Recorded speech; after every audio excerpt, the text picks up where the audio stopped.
Hola, ¿cómo están? Soy Antonella y hoy estamos en otra clase de Historia del Arte de la Escuela de Artes Plásticas de Lanús.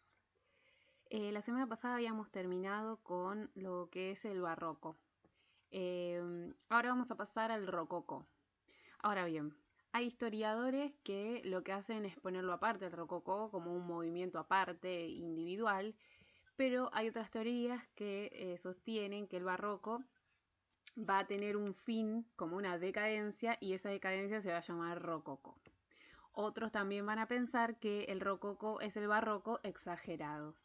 Esas son diferentes teorías, pero lo importante es que van a sucederse diferencias estéticas en cuanto a la pintura, a la escultura y a la arquitectura en este periodo, entonces tenemos que verlo con otro nombre. Tenemos que saber que principalmente el rococó se va a dar en una élite determinada de la sociedad, va a ser creada por esa élite que es la burguesía y la aristocracia y va a ser consumida por ellos. Con lo cual, los temas que se van a presentar en este nuevo movimiento o en este fin del barroco van a ser temas burgueses y sobre todo aristocráticos. Entonces vamos a ver una diferencia bastante grande. Tenemos que pensar que también el rococó no va a sufrir de presiones del tipo religiosas. ¿Qué quiere decir? Eh, esto se va a dar en Francia. eh, y sobre todo tenemos que pensar, ¿se acuerdan cuando habíamos visto el tema del protestantismo, el tema de cómo surgió incluso el barroco? Habíamos dicho que en la zona del sur de Europa iba a ser sobre todo católica, pero en el norte iba a cambiar eso. Es más, en el barroco nosotros vimos a Vermeer, que era protestante. Entonces acá tenemos que pensar que estamos en Francia, en el siglo XVIII, y que la monarquía francesa va a estar libre de ataduras religiosas. Entonces la aristocracia lo que va a hacer es empezar a pensar otras cosas. Es más, ellos como aristócratas van a abrir sus salones a diferentes filósofos, como por ejemplo Voltaire y Rousseau, como que van a empezar a entablar sus teorías dentro de reuniones sociales aristocráticas. Y esto después va a ser, en realidad, un caldo de cultivo para la Revolución Francesa, todo este tema. Lo que vemos en las pinturas y en las esculturas del rococó son los intereses aristocráticos, nada más y nada menos. Vamos a ver, bueno, acá tenemos en este Power ciertas eh, palabras que van a definirlo al rococó como opulencia, elegancia, pero tenemos que pensar que va a ser bastante exagerado en cuanto a las formas que van a usar. Otros van a decir que el rococó también va a ser el placer por el placer mismo, y esto nos va a terminar de cerrar cuando las próximas clases veamos la simbología que tienen algunas de las pinturas. ¿Sí? Muchos le atribuyen el origen a este señor, Pierre Le Poutrieu, que no sé francés, perdonen, este señor que tenemos por acá, que lo voy a agrandar. Ahí está. Que era como si hoy dijéramos un diseñador, bueno, era como un decorador. Y él va a empezar a usar estos elementos, ¿sí? Que nosotros hoy podríamos decir que son como volutas, como aditivos a los muros y demás, pero ellos le llaman rocaille, ¿sí? La rocaille, que eran como formas muy elaboradas, con muchas cosas intrínsecas, cóncavas, convexas, y sobre todo tenía que ver con lo ornamental, ¿sí? Lo ornamental o lo decorativo, ¿qué significa? Que no tiene una función, no es funcional, digamos. Entonces, esto va a ser lo que va a caracterizar al rococó. Si nosotros hoy en día vemos esto, vamos a decir, ah, esto es muy rococó. Posiblemente después se hayan usado estas formas, por ejemplo, en el Art Nouveau, se van a volver a ver renovadas, ¿no? Pero este va a ser el origen, ¿no? Estas volutas se llamaban rocaille y le dieron el nombre al rococó. ¿Qué va a pasar? ¿Por qué surge esto? Acá tenemos una en madera, tallada en madera. Lo que va a pasar es que va a haber una crítica al barroco. En realidad el rococó también se diferencia del barroco porque están criticando algo. ¿Qué le critican al barroco? Que era un movimiento muy formal, estaban muy atados a los significados. Entonces el rococó directamente va a buscar un arte mucho más informal. En realidad la palabra también que van a usar algunos historiadores del arte es la palabra liberales, ¿sí? No están, por ejemplo, en las pinturas no van a estar tan pendientes de las poses, no van a estar tan pendientes del protocolo, pero otros historiadores van a definirlo como un libertinaje. Esto también nos va a terminar de cerrar en las próximas clases cuando veamos algunas pinturas que van a mostrarnos mucho del pensamiento aristocrático. Mientras tanto, tenemos este panorama decorativo, por ejemplo, este era como un mueblecito, que no llama mucho la atención, rococó, ven, con todas estas volutas y rocalias, bien decorativos, bien ornamentales, estas formas acaracoladas, ¿no? Acá también, mucho uso de flores, de hojarascas, y todo formas de la naturaleza, ¿no es cierto? Y después también otras cuestiones que vamos a ver, el uso de la simbología rococó en elementos más cotidianos como son estas, son teteras y algunos frascos, ánforas. Va a haber una fábrica, las fábricas reales, que lo que van a hacer es manufacturar productos muy caros y exclusivos para esta aristocracia con imágenes que les gustaban a ellos. Ven acá un señor bailando, tocando la guitarrita, la mujer bailando. Si tenemos que comparar, por ejemplo, estas imágenes con el éxtasis de Santa Teresa, obviamente el rococó tiene una gran diferencia. Quizás otros lo van a tildar ¿qué? De frívolos, de superficiales. ¿Sí? Miren, estas son todas hechas en porcelana. También este cambio de temática responde a otras cosas. El barroco respondía mucho a la iglesia, ¿no es cierto? En la arquitectura también va a cambiar un montón.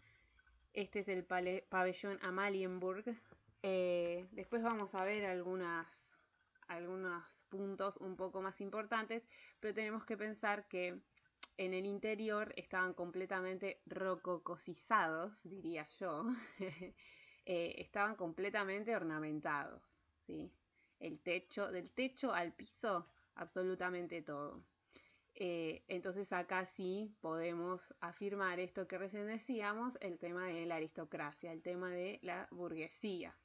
Obviamente no solamente el gusto por estas cuestiones, ven acá la rocaille, el gusto por estas cuestiones ornamentales, sino también porque eran productos caros, muy caros. Acá tenemos volutas con dorado a la hoja, eso no era accesible para todo el mundo. Miren este. También de acá viene la tradición de que algo barroco es algo recargado, y quizás porque otros consideran que el rococó es el fin del barroco, ¿sí? Es como el periodo de declive. Bueno, acá vemos algunos temas de la escultura que después nosotros los vamos a ver un poquito más profundos, pero también vemos este tema, este gusto por las curvas, y también va a aparecer, acá tenemos, miren, a este Cupido, va a aparecer una cosa media picarona, ¿no? Muchos van a decir que el rococó es sensual. ¿Por qué? Porque están diciendo muchas cosas sin decirlas, ¿sí? Entonces, ven este angelito picarón, ahí cerra la boquita, nos están contando otras cosas. Nosotros vamos a seguir interpretándolas de a poco, ¿sí? Pero ven que ese choque emocional, ese choque emotivo y que nos conmovía de formas extremas que tenía el barroco, en el rococó se abandona lentamente, ¿sí? O sea, lo podemos ver a simple vista, ¿sí? Acá tenemos un ecuestre. Entonces, ¿qué temas vamos a ver en el rococó?